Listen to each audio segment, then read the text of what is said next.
एक बहुत ही अजीबो गरीब वाकया सुना रहा हूं, जरा गौर से सुनिएगा। आपका अपना मुशाहिदा है, 50 साल आते आते बुढ़ापा आता है, यानी 45 साल के आगे जब आदमी बढ़ता है तो 40 के बाद आसार शुरू हो जाते हैं कमजोरी आसाब में। 50 साल बुढ़ापे की उम्र, 60 साल बुढ़ापे की उम्र, 70 साल बुढ़ापे की उम्र, इस दौर के अंदर। मगर मुझे बताओ, क्या आपने कभी सुना कि 25 साल की उम्र में कोई बूढ़ा हो गया? 25 साल की उम्र में किसी पे बुढ़ापा आ गया हो, कमर झुक गई हो, बाल दाढ़ी के सर के सब सफेद हो गए हो, जिस्म कमजोर हो गया हो, कमर झुक गई हो, बुढ़ापा मुकम्मल आ गया हो। क्या आप किसी ऐसे बूढ़े को जानते हैं? अगर नहीं जानते तो मैं बताता हूं, तारीख में इसी मुल्क हिंदुस्तान में एक बूढ़ा ऐसा गुजरा है जो 25 साल के अंदर बुढ़ापे को पहुंच गया, बाल दाढ़ी के सर के सब सफेद हो गए, कमर झुक गई, आसाब कमजोर हो गए।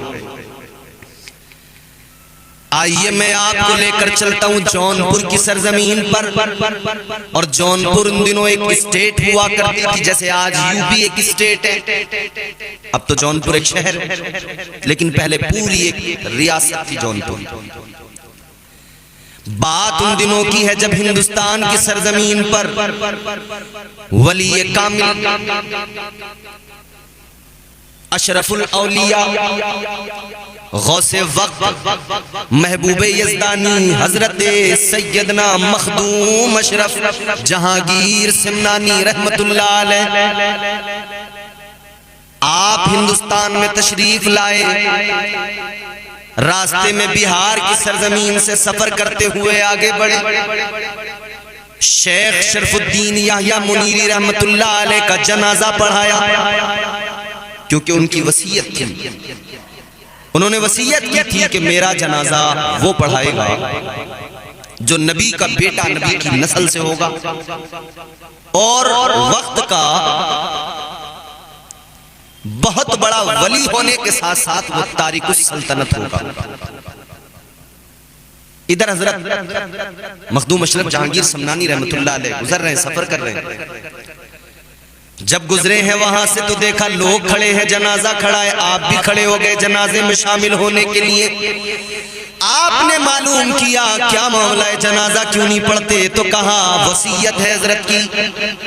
खुलाफा ने बताया कि वो पढ़ाएगा जनाजा, इंतजार करना, वो आएगा, रसूल पाक का शहजादा होगा और तारिकुस सल्तनत होगा, वक्त का बहुत बड़ा वली होगा। आपने जब ये सुना तो फरमाते हैं कि वो तारिकुस सल्तनत मैं ही हूं। जनाजा पढ़ाया, आगे बढ़े, कहां? अपने पीरो मुर्शिद की जानिब हजरत मखदूम अलाउल हक पंडवी रहमतुल्लाह अलैह वहां पर पहुंचे। खिलाफत व इजाजत वहां से मिली, उसके बाद में आए। फिर आप जब जौनपुर पहुंचे हैं, आपका चर्चा हो गया, आपका चेहरा चमकता था, निहायत हसीनो जमील खूबसूरत। मगर जौनपुर के अंदर एक बुजुर्ग पहले से मौजूद थे, अल्लाह वाले, नाम था उनका हजरत सदरुद्दीन चरागे हिंद रहमतुल्लाह अलैह। जब सरकार मखदूम अशरफ जहांगीर समनानी रहमतुल्लाह अलैह आए, उस वक्त में जौनपुर में एक मौलाना, नाम उनका मौलाना कबीरुद्दीन, सोए हुए हैं घर में। ख्वाब देखा, ख्वाब में एक नूरानी चेहरा देखा, बड़ा हसीनो जमील चेहरा देखा। अभी तक किसी के मुरीद नहीं हुए थे, मगर ख्वाब में उन बुजुर्ग ने कहा मेरे पास आ जाओ, मुरीद हो जाओ। मौलाना कबीरुद्दीन उठे और तलाश में निकल गए कि वो जो मैंने ख्वाब में हसीनो जमील बुजुर्ग देखे हैं उनका ही मुरीद बनना। मालूम किया यहाँ हमारे जौनपुर रियासत में सबसे बड़े वली कौन? बताया गया सबसे बड़े वली तो हजरत सदरुद्दीन चरागे हिंद रहमतुल्लाह अलैह। पहुंच गए उनके पास, जाकर देखा लोगों का इज़्दिहाम है। जब गए मुलाकात की तो देखा, हैरान हो गए, ये वो बुजुर्ग नहीं है जिनको मैंने ख्वाब में देखा, मुरीद नहीं हुए, वापस चले आए। हजरत चराग हिंद रहमतुल्लाह अलैह अपने मुरीदीन से फरमाते हैं, कौन थे ये मौलाना जो आए थे और चले गए? क्यों आए थे? कहा ये मुरीद होने आए थे। क्यों मुरीद नहीं हुए? कहते हैं कि कोई ख्वाब में बुजुर्ग देखे, वो आप नहीं हुए। तलाश करते करते, पता करते करते हजरत मौलाना चरागुद्दीन, हजरत मौलाना कबीरुद्दीन एक मस्जिद में पहुंचे। पता लगा यहाँ एक बुजुर्ग है। आप जब मस्जिद के अंदर पहुंचे, देखा एक बुजुर्ग बैठे हैं, तशरीफ फरमाए, लोग उनसे फैज हासिल कर रहे हैं।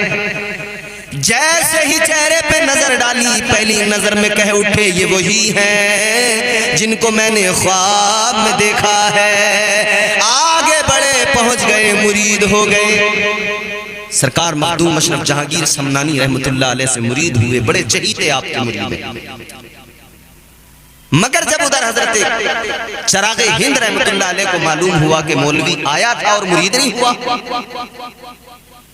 तो आपकी जबान से जुमला निकला। हजरत चराग हिंद रहमतुल्लाह अलैह ने फरमाया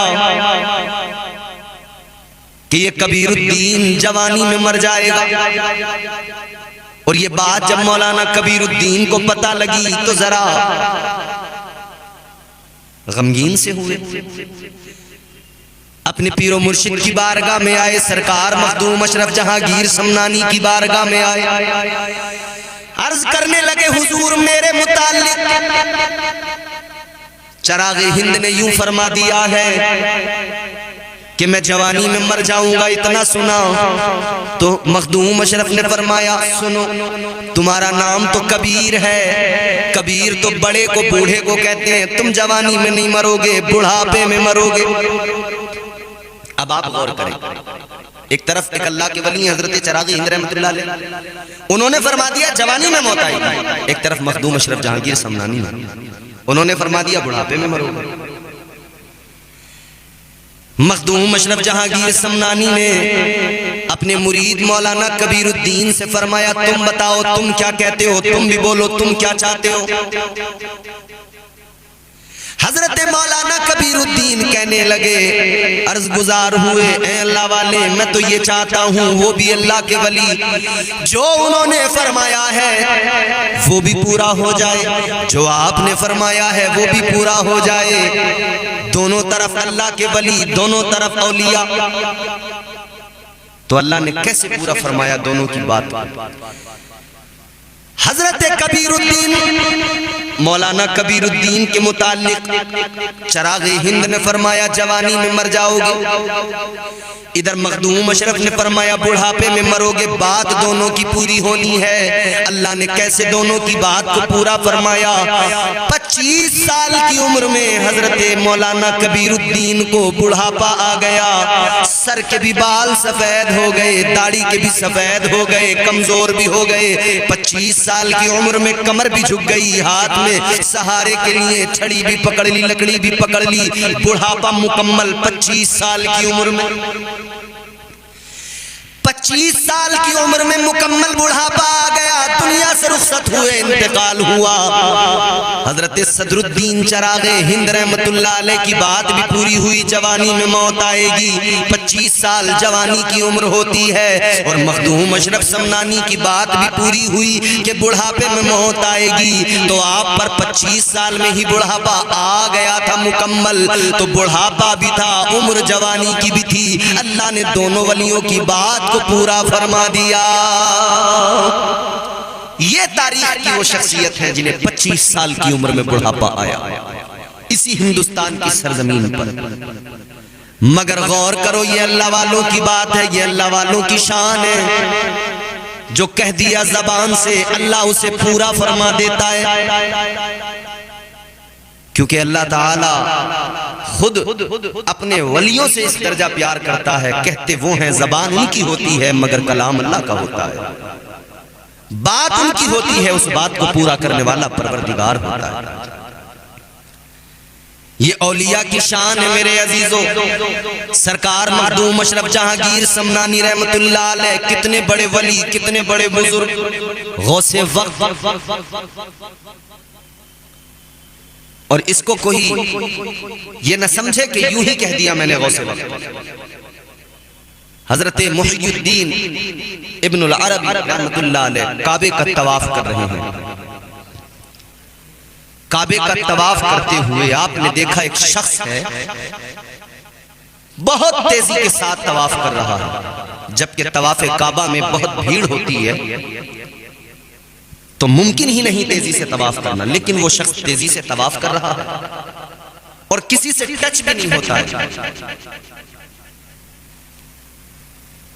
जब उन्होंने तवाफ मुकम्मल किया, हजरत मुहय्यिद्दीन इब्नुल अरबी करीब गए, सलाम किया, मुसाफा किया, कहने लगे आप कौन हैं? उन्होंने फरमाया मैं इस वक्त का गौस हूं।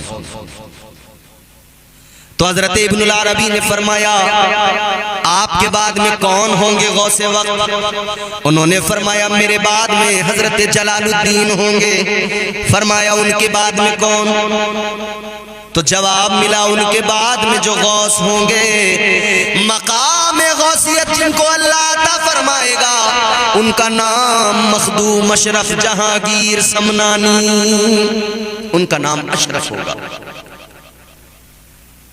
सरकारे मखदूम अशरफ जहांगीर समनानी से 50 साल कब्ल काबे का तवाफ करते हुए दो औलिया, एक वली और एक गौसे वक्त वहां डिस्कस हो रहा है। वहां पे बात क्लियर हो गई कि अल्लाह ताला हजरत मखदूम अशरफ जहांगीर समनानी को गौसियत अता फरमाएगा। ये बहुत बड़ा खिताब है, बहुत बड़ा मर्तबा है। हर वली को ये मर्तबा नहीं मिलता, अल्लाह किसी किसी को गौस बनाता है। मकाम गौसियत किसी किसी को मिलता है।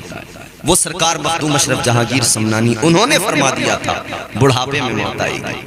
अल्लाह ने उनकी भी बात पूरी फरमाई।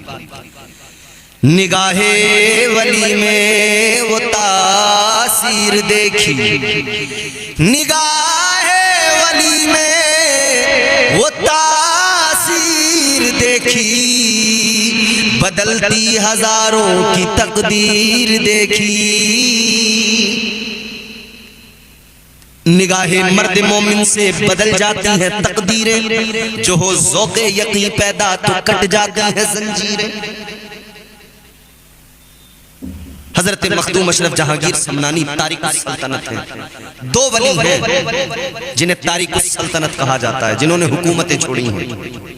एक हजरत इब्राहिम बिन अदहम रहमतुल्लाह अलैह, उन्होंने भी हुकूमत को सल्तनत को छोड़ दिया। और दूसरी शख्सियत हजरत मखदूम अशरफ सिमनानी, उन्होंने भी हुकूमत को सल्तनत को छोड़ दिया। सिमनान की बादशाह थे। इसीलिए तो हम कहते हैं ये अलग बात के खामोश खड़े रहते हैं, फिर भी जो लोग बड़े हैं वो बड़े रहते हैं। ऐसे दरवेशों से मिलता है हमारा शजरा, जिनके जूतों में कई ताज पड़े रहते हैं। ये हज़रत मखदूम अशरफ जहांगीर समनानी रहमतुल्लाह अलैह तारिकुस सल्तनत, हुकूमत को छोड़कर आए, सल्तनत को छोड़कर आए। आप अपनी वालिदा, आप बादशाह थे, 10 साल तक आपने खिदमत की है। 10 साल का अरसा है। 15 साल में संभाला है सल्तनत को, 15 साल की उम्र में, और 10 साल तक हुकूमत को संभालते रहे, या गालिबन 12 साल निज़ाम अदल कायम किया। फिर चूंकि आपके मिजाज में तकवा, तहारत, ज़ुहद ये सब था, तो आप बेचैन रहते थे, रात रात भर इबादत करते। एक दिन अपनी वालिदा से कहते हैं, वालिदा मैं ये सल्तनत, हुकूमत सब छोड़कर निकलना चाहता हूँ, बस मैं अपने रब की इबादत करता रहूं, दीन की खिदमत करता रहूं। माँ से इजाजत ली, फिर अपने छोटे भाई को मसनदे सल्तनत पर बिठाया। उनका नाम था आरफ। उनको वो ताज दिया, उनको बादशाह बनाया और आप चले आए। देखें ना, कहां सिमनान, खुरासान, ईरान का एक इलाका, छोड़ छाड़ कर सब कुछ दीन की खिदमत के लिए निकले। कहां से कहां पहुंचे, हिंदुस्तान तशरीफ लाए। आज किछोछा शरीफ में उनका आस्ताना मरजे खलाइक है। लोग पहुंचते हैं, फैज पाते हैं। हम हिंदुस्तानी बड़े खुशनसीब हैं, हमें एक तरफ अल्लाह ताला ने गरीब नवाज सरकार जैसी अजीम शान हस्ती सैयदुल औलिया फिल हिंद अता फरमाए, दूसरी तरफ हमें उसी सिलसिले के अंदर एक और बहुत बड़ी हस्ती गौसे वक्त बनाकर हजरत सैयदना मखदूम अशरफ जहांगीर समनानी रहमतुल्लाह अलैह को हिंदुस्तान में भेजा अल्लाह ने। कितने औलिया हिंदुस्तान की सरजमीन पर मौजूद हैं, क्या क्या अल्लाह ने उन्हें शान और मर्तबे अता फरमाए। सरकार साबिर पाक मखदूम अलाउद्दीन अली अहमद साबिर कलियरी रहमतुल्लाह अलैह, महबूब इलाही सरकार निजामुद्दीन औलिया,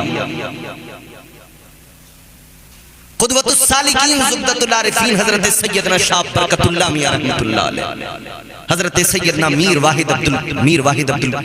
अब्दुल वाहिद बिलगिरामी रहमतुल्लाह अलैह। अल्लाह ने कैसे कैसे वली हमें अता फरमाया। भरा पड़ा है ये मुल्क औलिया से, भरी पड़ी है इस मुल्क की जमीन औलिया से। अल्लाह ताला हमें औलिया का फैज नसीब। 11वीं हर साल भी मनाते हो, हर महीने भी मनाते हो, मगर गौसे आजम की शान ये अल्लाह अल्लाह। सरकार गौसे आजम मस्जिद के अंदर खुतबा दे रहे हैं जुमे का, आपके सामने आपके मुरीद खास बैठे हैं, आपके खलीफा बैठे हैं, हजरत अबू अली हैती बैठे हैं। आप भी जाते हैं नमाज के लिए मस्जिद में जुमा के दिन।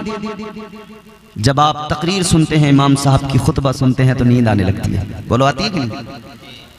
खुतबा सुनते हुए तकरीर इमाम साहब करें, नींद आने लगती है। वजह क्या है? जब अल्लाह का जिक्र होता है, जब दिल को सुकून मिलता है, जहन को सुकून मिलता है, तो खुद ब खुद तबीयत को आराम मिल जाता है। आज दुनिया में लोग भाग रहे हैं इधर उधर, मगर इंसान को सुकून कहीं नहीं मिल रहा। कल्बी सुकून, कल्बी इत्मीनान इंसान को हासिल नहीं हो रहा।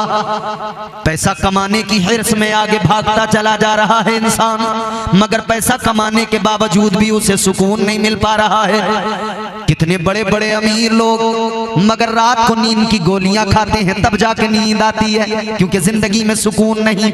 रात दिन वही गोड़ा गणित, रात दिन वही दिमाग में पैसा पैसा, रात दिन वही हिसाबो किताब। अजीजो जरा गौर करो, रात दिन वही दुनियादारी, वही हिसाबो किताब। तो मामला ये हो गया, अब रातों की नींद भी उड़ गई, दिनों में भी नींद नहीं आती है। अब रातों में जब नींद नहीं आती तो हालत ये हो गई है, नींद की गोलियां खा खा के लोग सोने की कोशिश करते हैं। मगर हम बताना चाहते हैं, दुनिया को पैगाम देना चाहते हैं, ऐ लोगों, आज तुम्हें नींद की गोलियां लाने की जरूरत नहीं, किसी डॉक्टर के पास जाने की जरूरत नहीं, किसी हकीम से कोई नुस्खा मालूम करने की जरूरत नहीं। 1400 साल पहले ज़बाने मुस्तफा से कलामे खुदा आ गया, अल्लाह का फरमान आ गया, रब के कुरान ने बता दिया, अगर तुम कल्बी सुकून चाहते हो, जिधर भी भागोगे भाग लो, सुकून नहीं मिलेगा। एक ही तरीका है, फकत अल्लाह का जिक्र है, जिससे तुम्हारे दिलों को सुकून मिल जाएगा।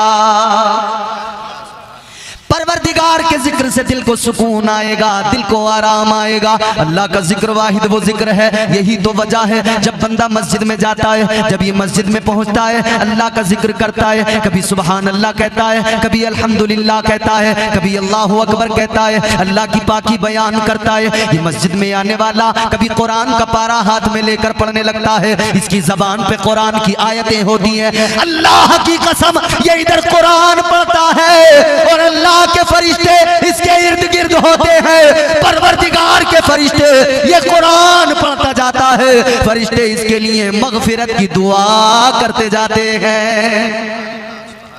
सुकून मिलता है तो नींद आती है, आंख लग जाती है। हजरत इमाम अबू अली हैती मस्जिद में बैठे हैं, सुनो तवज्जो करो। कहां बैठे हैं?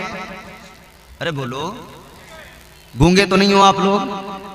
गूंगे नहीं हो तो बोलो, कहां जाते हो मस्जिद में? माशाल्लाह, जुमा जुमा ना, हफ्ते में एक दिन। हाय अफसोस मेरी कौम, जुमा जुमा जुमा जुमा नहीं, अल्लाह तौफीक दे, गौसे आजम नजरे करम फरमाए, हम 5 वक्त के नमाजी बन जाएं, 5 वक्त के नमाजी बनो। हजरत इमाम अबू अली हैती मस्जिद के अंदर पहली सफ में बैठे हैं, इधर सरकार गौसे आजम है, खुतबा दे रहे हैं जुमे का। सामने इमाम अबू अली हैती, आंख लग गई, नींद आ गई, जरा सी आंख लगी। अब जुमला सुनना तवज्जो से, ए भैया ग्रीन टी शर्ट वालों, बात सुनो मेरी तवज्जो से। आंख लगी, जरा सी नींद आई और जैसे ही आंख खुली क्या देखा? वलियों का वली, पीराने पीर सरकार गौसे आजम यूं हाथ बांध के अपने मुरीद, अपने खलीफा के सामने खड़े, बादब यूं हाथ बांध के। मुरीद ने पीर को देखा, खलीफा ने शेख को देखा, कहने लगे हुजूर क्या मामला है, आप मेरे सामने इस तरह से बादब खड़े हैं हाथ बांधे हुए।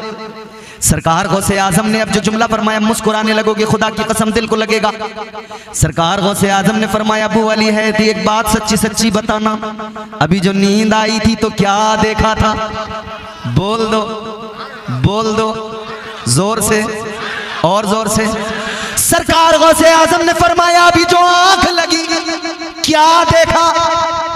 अब मुस्कुराए, मुस्कुरा के कहने लगे हुजूर अभी जो मेरी आंख लगी तो मैंने ख्वाब देखा, ख्वाब में ताजदारे मदीना इमामुल अंबिया तशरीफ लाए थे।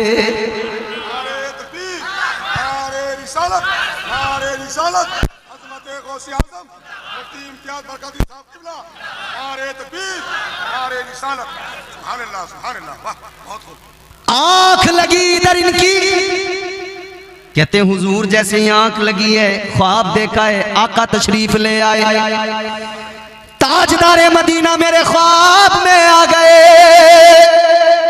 सरकार गौसे आजम ने फरमाया इसीलिए तो मैं भी बादब खड़ा हो गया। अब सोचने वाली बात ये, ख्वाब आप देखें मुझको क्या पता, भाई ख्वाब आप देखें मुझे क्या, आप मेरे बाजू में सोते हो, मैं ख्वाब देखूं आपको पता लगेगा मैंने क्या देखा? नहीं ना। ख्वाब देखने वाला ख्वाब देखे बराबर वाले को पता नहीं लगता, मगर वाह ऐ गौसे आजम मुरीद ने ख्वाब देखा, आका तशरीफ लाए, आप हाथ बांध के खड़े हो गए। तो खलीफा ने कहा, मुरीद ने कहा हुजूर ख्वाब मेरा, आप कैसे खड़े हुए? तो अब गौसे आजम का जुमला सुनोगे ईमान ताजा हो जाएगा, दिल को आराम आएगा, सुकून मिलेगा। सरकार गौसे आजम से मुरीद ने कहा हुजूर ख्वाब मेरा, ख्वाब मेरा, मैंने ख्वाब देखा, हुजूर की जियारत की, लेकिन आपको कैसे पता लगा? आप क्यों बादब खड़े हुए? सरकार गौसे आजम ने फरमाया ऐ मेरे गुलाम, मेरे मुरीद सुन ले, जो तूने ख्वाब में देखा है वो तेरे शेख ने गौसे आजम ने जागती आंखों से देखा है। सुभान अल्लाह, नाराए तकबीर, नाराए सालत, फैजान औलिया, उर्स हलीमी व हकीमी, सरजमीन जमाल देगज, नाराए तकबीर, नारा। ख्वाब में आए सरकारे दो आलम गौसे आजम, जागती आंखों से ख्वाब देख ले, जागती आंखों से मुरीद के ख्वाब का नजारा कर ले। उस जाते वाला का नाम गौसे आजम है, उस हस्ती का नाम गौसे आजम है। फख्र करो अपनी किस्मतों पर, नाज करो अपने मुकद्दर पर। आपको और मुझे गौसे आजम का दामन मिला है, आपको और मुझे गौसे आजम की गुलामी मिली है। अल्लाह अकबर कबीरा। अब जरा मैं आपकी बारगाह में फिर वही बात अर्ज करना चाहता हूँ, अल्लाह ताला ने औलिया को जन्नत का वारिस बनाया है। लोगो ये तो तमाम औलिया की बात हो गई, ये तो बिलउमूम तमाम औलिया का तस्करा हो गया। जब सारे वली जन्नत के वारिस हैं तो फिर सोचो वलियों के ताजदार गौसे आजम का मकाम क्या होगा? अल्लाह, ये शान है खिदमत गारों की, ये शान है खिदमत गारों की। मुख्तार का आलम क्या होगा? ये शान है खिदमत गारों की। सरदार का आलम क्या होगा? अरे हर कोई फिदा है बिन देखे दीदार का आलम क्या होगा? सुभान अल्लाह, सुभान, दीदार का आलम, माशाअल्लाह। पीछे वालों आप भी बोलो दीदार का आलम क्या होगा? क्या होगा? जागती आंखों से जो दीदार करे उसकी शान अल्लाह। तो फिर अल्लाह ने बिलउमूम सब औलिया का जिक्र किया के वारिस। अच्छा फिर एक जुमला और आगे बढ़ के कहता हूं, सिर्फ जन्नत की वारिस नहीं, कुल कायनात के पूरी रूए जमीन के वारिस हैं। अच्छा एक बात बताओ, बाप की जमीन का वारिस कौन होता है? जोर से। मैं आपसे शिकायत कोई करूंगा ही नहीं, क्योंकि अब आप इतने थक चुके हो, थकन से चूर हो गए हो कि आपसे कह भी क्या सकता हूं। मगर हाथ भी बहुत उठाए होंगे, खूब हिलाए होंगे। सारे जितने मुझसे पहले आए होंगे ना, उन्होंने तुम्हारा पूरा बाजा बजा कर रख दिया, झंझोड़ कर रख दिया तुम्हें। अब और मजीद मैं आप पर जुल्म नहीं करूंगा, वरना मैं कहूं हाथ उठाओ, खुदा फजल फरमाए, डर ये है कि बंदा ना उठ जाए हाथ उठाने के चक्कर में। अजीजों गौर करो, जहन करीब करो। जमीन पूरी रूए जमीन, इसका भी वारिस अल्लाह ने बनाया। आप कहेंगे कैसे? तो बात कच्ची नहीं, बड़ी पक्की बात है, कुरान से साबित करते हैं। चलो कुरान सुनते हैं, जोर से बोलो सुभान अल्लाह। परवरदिगारे आलम ने कुरान मजीद में ऐलान फरमाया, वलक़द कतबना फ़िज़ ज़बूरि मिन बादिज़ ज़िक्रि अन्नल अर्ज़ यरिथुहा इबादियस सालिहून। सुभान अल्लाह बेशक। परवरदिगारे आलम ने फरमाया, कुरान की आयत का मफहूम है, अल्लाह फरमाता है ये तो ज़बूर में भी ऐलान कर दिया गया, ज़बूर में भी लिख दिया गया, बता दिया गया, सारी रूए जमीन के वारिस अल्लाह ताला के वली है। सुभान अल्लाह बेशक। सारी जमीन के वारिस।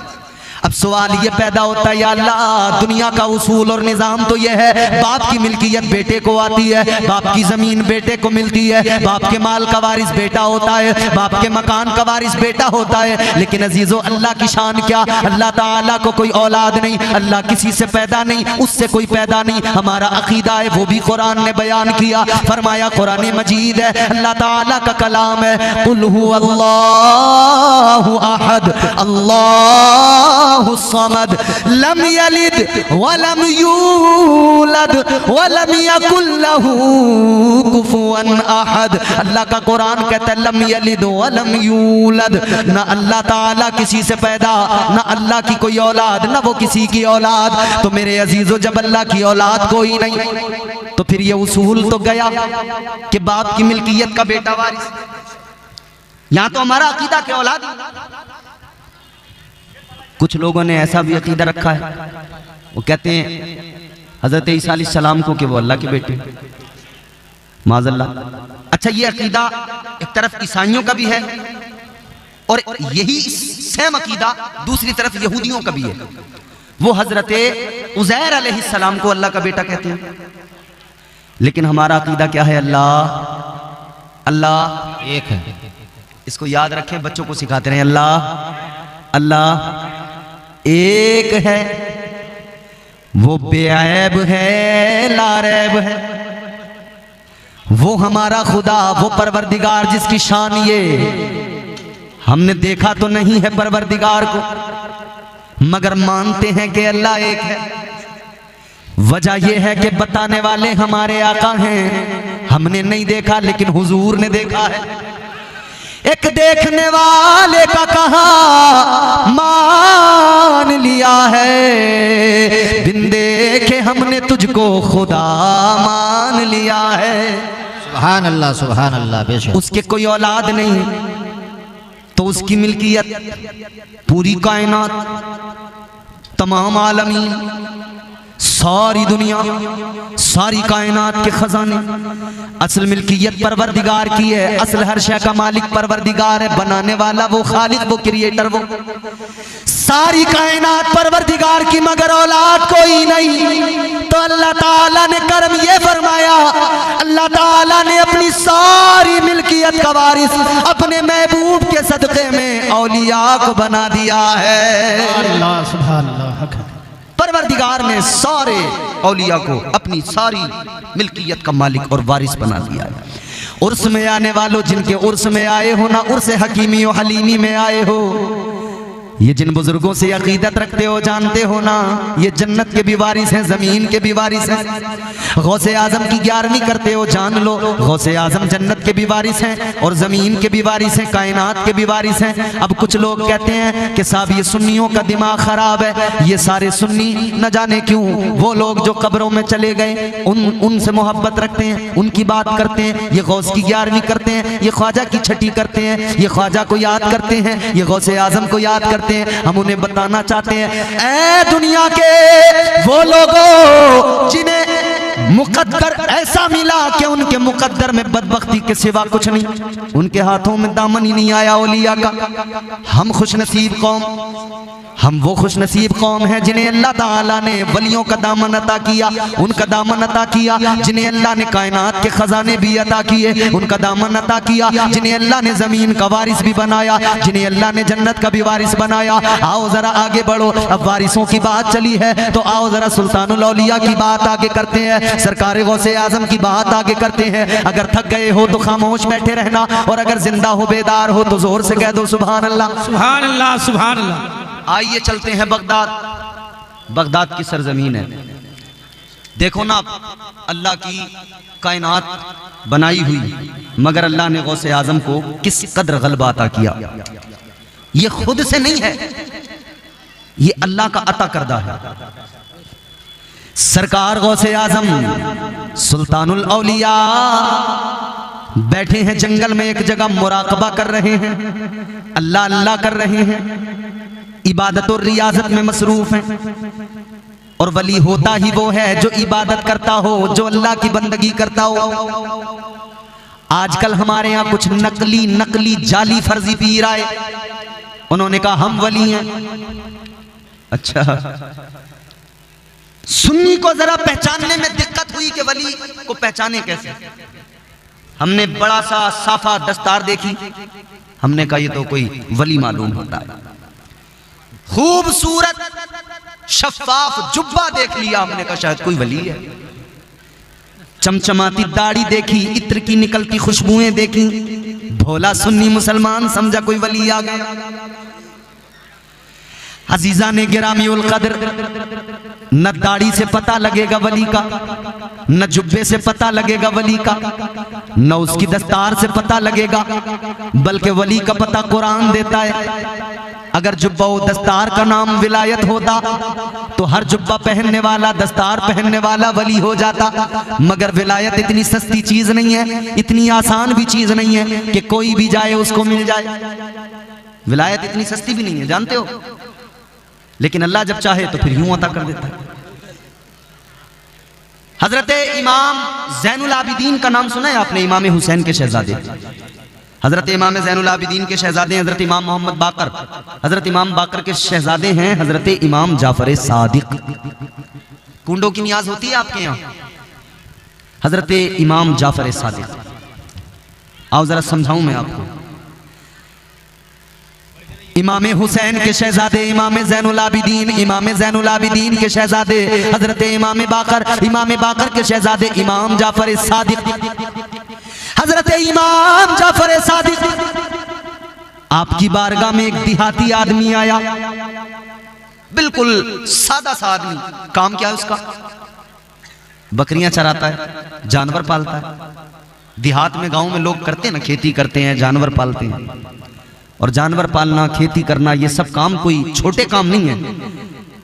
मेरे मुस्तफ़ा जाने रहमत ने खुद हजरत हलीमा की बकरियों को चराया है। बोलो सुभान अल्लाह, सुभान अल्लाह, सुभान अल्लाह। हुजूर ने तो हलीमा सादिया की बकरियां चरा के उम्मत को पैगाम दिया है, इस काम को छोटा ना समझना, ये भी बड़ा काम है, क्योंकि मेरे हुजूर ने किया है। हुजूर आए हैं ना, तो हुजूर की जिंदगी नमूने अमल है हमारे लिए। हर शोबे में हुजूर रहमत बन के आए हैं, हर तरह से हुजूर ने हमारी जो है हमको गाइड किया है मुस्तफ़ा जाने रहमत ने। कमेटी वाले, ये जाकिर भाई और दीगर इनके तमाम साथी, तो मुझे बड़ी खुशी हुई है, नई नस्ल जो है हमारी तैयार हो रही है माशाल्लाह, और जल्द से करा रहे हैं। इन्होंने मुझसे कहा कि हजरत ये बोलना वो बोलना, फरमाइशें की, मगर अब ये कमेटी वाले गायब नजर आ रहे हैं, यहाँ नजर कोई नहीं आ रहा। अब वो शायद कुछ काम वाम भी होंगे उनको, उसके लिए गए होंगे। लेकिन वो एक फरमाइश थी ना कमेटी वालों की, एक शेर पढ़ता हूं मैं उसका।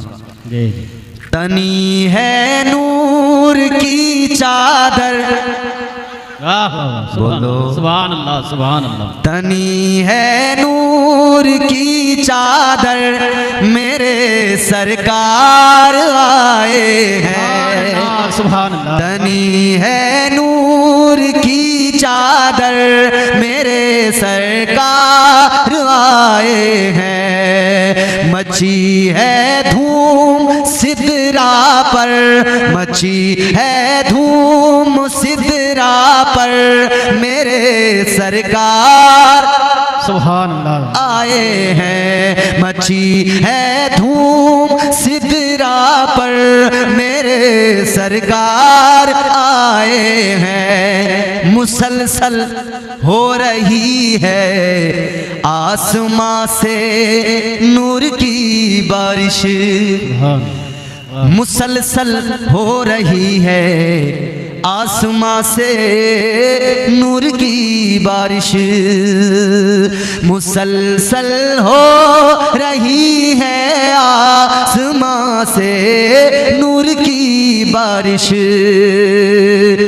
मुसलसल हो रही है आसमां से नूर की बारिश।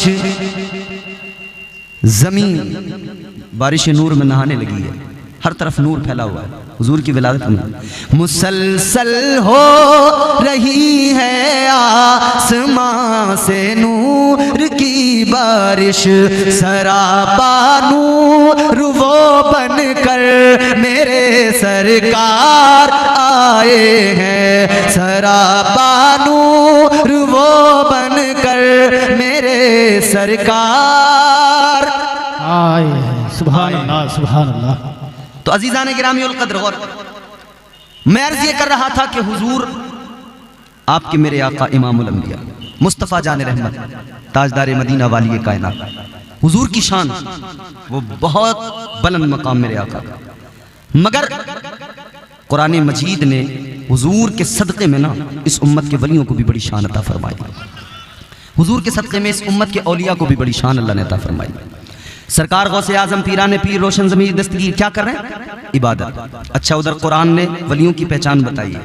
जुब्बा दस्तार से पहचान नहीं होगी, दाढ़ियों से पहचान नहीं होगी। क्या परवरदिगारे आलम ने कुरान मजीद में जब वलियों की पहचान कराई तो अल्लाह ताला ने फरमाया, वल्लज़ीना यबीतूना लिरब्बिहिम सुज्जदन व क़ियामा। परवरदिगारे आलम ने फरमाया वली कौन होता है? कुरान बताता है वली वो होता है जो रातों को जाग कर क़याम करता है, जो सजदे में सर झुकाता है, अपने मौला को याद करता है। क़याम करने वाला, सजदे करने वाला, अल्लाह को याद करने वाला।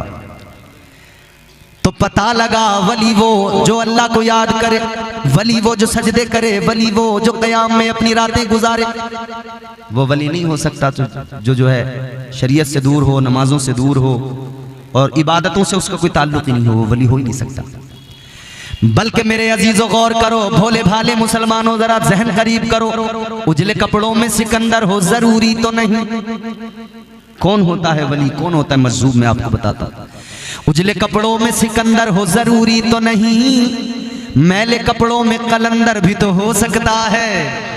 उजले कपड़ों में सिकंदर हो जरूरी तो नहीं, मैले कपड़ों में कलंदर भी तो हो सकता है। जिस भिखारी को हिकारत से पुकारा तूने, उसके कासे में समंदर भी तो हो सकता है। सुभान अल्लाह, सुभान अल्लाह। वलियों की शान ये, वो अपने परवरदिगार से इतना ज्यादा मजबूत रिश्ता बना लेते हैं, रातों रात जाग कर इबादतों में वक्त लगाते हैं। मेरे गौसे आजम की शान तो ये फरमाया गया 40 साल तक सरकार गौसे आजम ने ईशा के वुजू से फज्र की नमाज पढ़ी है। सुभान अल्लाह, सुभान अल्लाह। हमारे यहाँ फज्र की नमाज पढ़ने वाले लोग नहीं, सारी रात हमारे लोग जागेंगे मगर फज्र की नमाज में मस्जिद में कोई नहीं आएगा। इमाम पुकारता रह जाएगा, इमाम मस्जिद के मेहराब से, मस्जिद के मीनार से आवाज आएगी, अजान होगी, अल्लाहु अकबर, अल्लाहु अकबर, मगर हम सो रहे। आवाज आती है हय्या अलस सलाह, आओ नमाज की तरफ। आवाज आती है हय्या अलल फलाह, आओ कामयाबी की तरफ। एक तरफ तो हमारी शिकायत ये कि हम कामयाब नहीं हो रहे, और दूसरी तरफ हाल ये हर दिन हमें बुलाया जाता है आओ कामयाबी की तरफ, तो हम जाने को तैयार नहीं। कोई बिजनेसमैन आदमी हो, मालदार हो, अगर वो किसी गरीब को बुलाए, कहे आ जाओ मैं तुम्हें कामयाब बना दूंगा, तो बंदा दौड़ के जाएगा। गांव का कोई मालदार आदमी किसी गरीब को बुलाए, गांव का प्रधान बुलाए, मुखिया सरपंच बुलाए, तो सुबह शाम उसकी बैठक पे जाके सलाम करेगा। गांव के प्रधान, गांव के सरपंच, मुखिया की बैठक पे जाकर सलाम करने से कितना ज्यादा अच्छा होता कि तू यहां सलाम ना करता, अपने रब की बारगाह में सुबह को उठ के जाता, सर झुका के कहता, या अल्लाह तू सबसे बड़ा है। सुभान अल्लाह। जब तू रब की बारगाह में जाता, परवरदिगार की पाकी का ऐलान करता, तो अल्लाह भी राजी हो जाता और तेरे लिए फरावानी नेमत के दरवाजे खोल दिए जाते। सुभान अल्लाह, सुभान अल्लाह, हक है। वलियों की जिंदगी से बस इतना नहीं कि उर्स कर लिया, साल में एक बार छुट्टी हो गई, इतना नहीं है कि बस 7-11वीं कर ली और छुट्टी हो गई जी। एक बार उर्स कर लिया, छुट्टी। एक तकरीर पीछे हो रही है, वो भी धमाकेदार तकरीर है, बेहतरीन तकरीर हो रही है। अल्लाह ताला करम फरमाए हमारी कौम पर। सुनो मेरे अजीजों, परेशान तो नहीं हो रहे हो? खत्म कर दूं? हाँ, ये तो सुनने वाले लोग हैं, वो तो चले गए। वो थोड़ी देर के लिए, वो जैसे होता है ना, इंजन गर्म जब होता है तो वो थोड़ी देर उन्होंने शोर मचाया, उछले कूदे और उसके बाद में चले गए। फिर वो इंजन उनका जो है सीज हो जाता है, बैठ जाता है बिल्कुल। अजीजा ने गिरामीउल कद्र जहन करीब करो, मैंने अर्ज किया परवरदिगार रोज 5 वक्त मस्जिद से आवाज आती है, आओ कामयाबी की तरफ। कौन होगा इतना मेहरबान जो 5-5 बार बुला के कहता होगा कि आजा आजा आजा तुझे कामयाब बनाऊं, आजा तुझे कामयाब बनाऊं? कौन होगा इतना मेहरबान? अजीजा ने गिरामीउल कद्र परवरदिगार के घर से आवाज आती है, आ जाओ कामयाब बन के जाना। मगर हम जाते ही नहीं कामयाब होने। फिर हम कहते हैं हम कामयाब नहीं हो रहे। कैसे कामयाब हो जाओगे? अल्लाह ने कुरान में फरमाया, फ़इज़ा क़ुदियतिस्सलातु फ़ंतशिरू फ़िल अर्ज़ि वब्तगू मिन फ़ज़लिल्लाह। परवरदिगार ने फरमाया, कुरान का मफ़हूम है, आओ नमाज की तरफ, नमाज अदा करो, फिर निकलो जमीन में फैल जाओ, वब्तगू मिन फ़ज़लिल्लाह, अल्लाह का फजल तलाश करो। वाह वाह वाह, सुभान अल्लाह। जमीन में फैल जाओ, अल्लाह का फजल तलाश करो। बेशक बेशक। मुफस्सिरीन इकराम फरमाते हैं, ये जो अल्लाह का फजल तलाश करो कुरान कह रहा है, इसका मतलब ये है कि तुम आओ रब की बारगाह में, सुबह को सर झुकाओ, नमाज फजर अदा करो, फिर निकलो फैल जाओ जमीन में, रब का फजल तलाश करो। मतलब ये रिज़्क़ हलाल तलाश करो। इधर सजदा करके जाओ, रिज़्क़ हलाल तलाश करो, उधर तुम्हारा परवरदिगार तुम्हारे खाली दामन को भर देगा। बेशक, सुभान अल्लाह, सुभान अल्लाह। वाह वाह वाह। क्योंकि वही रब नवाजने वाला है, वो नवाजने पे आए तो नवाज दे जमाना। बेशक। वो नवाजने पे आए तो नवाज दे जमाना, वो करीम ही जो ठहरा तो करम का क्या ठिकाना। बेशक बेशक, वाह वाह वाह, सुभान अल्लाह। तो बंदा कामयाबी की बात तो करता है कि कामयाब हो जाऊं, मगर कामयाबी का जो रास्ता है उसे नहीं चुनता। अजीजों, अल्लाह के वलियों की शान ये, रात रात भर जाकर इबादत। सरकार गौसे आजम ने 40 साल तक ईशा के वुजू से फजर की नमाज पढ़ी, मगर गौसे आजम का मानने वाला नारे भी खूब लगाएगा मगर नमाज। जबकि मेरे आका ने साफ फरमा दिया, नमाज मेरी आंखों की ठंडक है। तो क्या दीवाने को, आशिक को नहीं चाहिए कि हुजूर की आंखों को ठंडा करे? भाई मोहब्बत का दावा तो बड़ा है, तो फिर क्यों नहीं चाहते कि हुजूर की आंखों को ठंडा किया जाए? बेशक, सुभान अल्लाह। मसला बड़ा अजीब है। कुछ लोगों ने सिर्फ नमाज को पकड़ लिया और वो ये भी भूल गए कि नमाज का अदब क्या होता है। बस वो उल्टी सीधी अपना दनादन है उनका काम, और दिखावा इस कदर है फिर उनका। आपने मोबाइलों में कई वीडियो ऐसी भी देखी होंगी कि वो रेलवे स्टेशन पे प्लेटफॉर्म पे मुसल्ला बिछा के खड़ा हो गया, और जैसे ट्रेन चली है ना, इसने नमाज छोड़ी, मुसल्ला उठाया और भागा जा रहा है ट्रेन के पीछे पीछे। ऐ मेरे सुन्नियों, ये जो आज अपने आप को नमाजी बताता है, ये नमाज पढ़ता है, ट्रेन चल के नमाज तोड़ के भागता है। मगर हम सुन्नियों की शान ये, जब हम नमाजी बनते हैं हमारी शान ये होती है, सरकार मुफ्ती आजम हिंद ने मुसल्ला बिछाया, इधर आप नमाज पढ़ने लगे, ट्रेन के चलने का टाइम हुआ, ड्राइवर चलाना चाहता है, ट्रेन चलना नहीं चाहती। बाबा बाबा बाबा, सुभान अल्लाह सुभान अल्लाह। तो मुसल्ला उठा के भागने वाले नमाजी मत बनो, ऐसे नमाजी बनो कि जब तुम मुसल्ला बिछा दो तो ट्रेन भी तुम्हारा इंतजार कर रही है। सुभान अल्लाह। नारे तकबीर, नारे तकबीर, नारे रिसालत, फैजान हुजूर मुफ्ती आजम हिंद। सुभान और अल्लाह। इंशाअल्लाह वो भी दौर आएगा। हमारी फिर इमामत के पलट कर दौर आएंगे, हमारी फिर इमामत के पलट कर दौर आएंगे,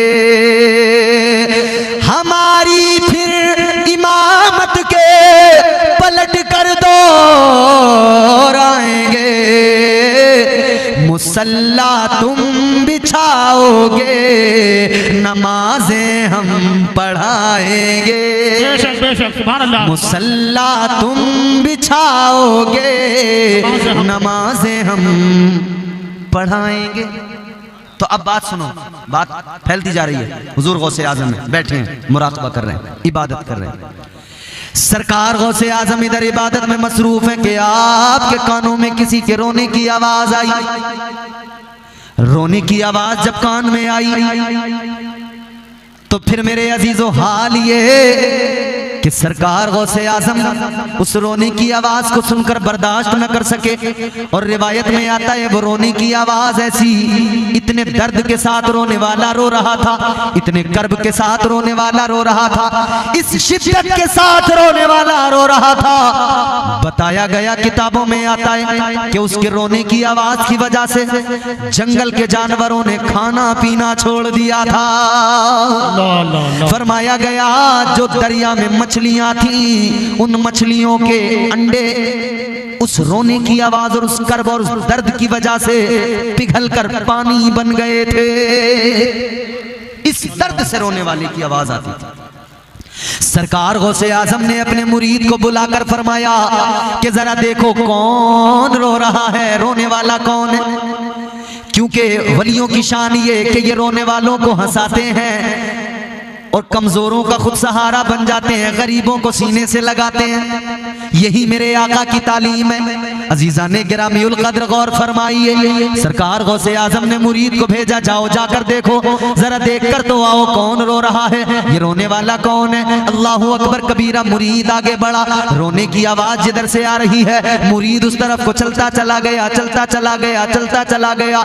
ये देखा इसने कि दरिया के पास से रोने की आवाज आ रही है, दरिया के किनारे से रोने की आवाज आ रही है। मुरीद दरिया के किनारे पे पहुंच गया। मुरीद ने जाकर देखा एक औरत है, एक ज़ईफा है, वो वहां पे दरिया के किनारे पे खड़ी होकर रो रही है। ये खादिम जो आगे गया था, इसने जाकर कहा माँ क्यों रो रही है। कहने लगा ए खातून रोने की वजह क्या है, क्या सबब है जो तेरी आंखों में आंसू है। इस दर्द के साथ रो रही है, इस कर्ब के साथ रो रही है कि तेरे रोने की वजह से मेरे शेख का दिल भारी हो गया है, बगदाद वाले पीर का दिल भारी हो गया है। कहने लगे अम्मा रोने की वजह क्या है। कहने लगी क्यों बताऊं तुम्हें, पहले बहुत लोग आए, उनको मैंने बहुत अपना दर्द बताया, बहुत अपना गम सुनाया, मगर कोई कुछ नहीं कर पाया। कहने लगी आज से नहीं, पूरे रोते रोते मुझे 12 साल हो गए हैं।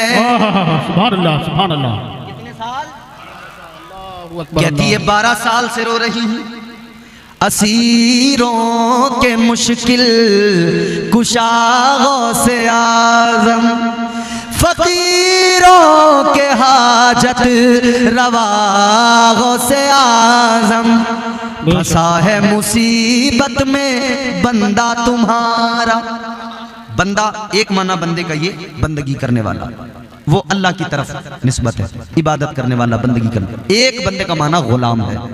और ये जो मैं शेर पढ़ रहा हूँ इसमें जो ये लफ्ज इस्तेमाल हुआ है हुजूर गौसे आजम की तरफ मंसूब है गुलामी के तो लिहाज से।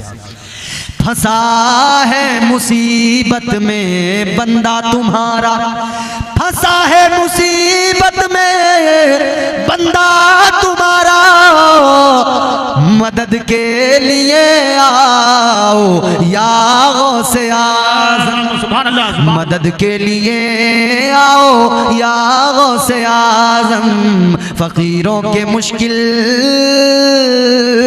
कुशा गौसे आज़म, वो गौसे आज़म। मुरीद कहने लगा, खादिम कहने लगा, अम्मा तूने जिसे बताया 12 साल से भले ही रो रही है, तेरे रोने को देखकर भले ही तेरा कोई काम न कर पाया, तेरे इस दर्द को कोई दूर न कर पाया। कहने लगा मगर सुन ले अम्मा, मैं जिस बारगाह से आया हूँ, मैं जिस दर का गुलाम हूँ, वो दर इतना आला है, वो जात इतनी आला है अम्मा, वो इतनी बाबरकत जात, वो इतनी आला जात। कहने लगा